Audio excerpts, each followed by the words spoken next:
विचार विचार विमर्श चलती कि बर्तमान सुधा किसी निष्कर्ष बाहरी ना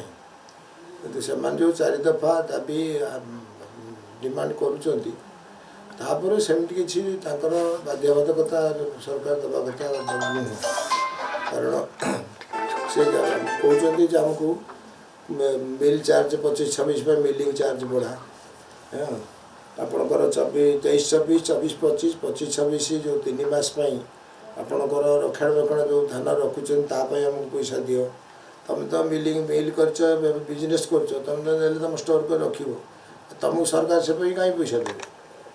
एपटे फिर 2024-25 और 25-26 आप ट्रांसपोर्टिंग पैसा अधिका बढ़ा से गोटे लिखी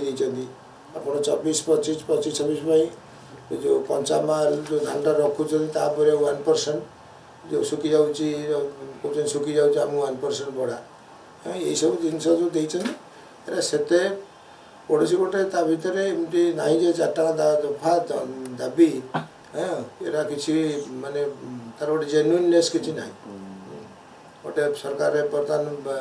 माने सीजनटा बोली से सरकार गोटे हरड़ गण पकड़ापी यही सब कर निज मन भर ये गोटे अन्य क्या द्वारा से परिचालित होती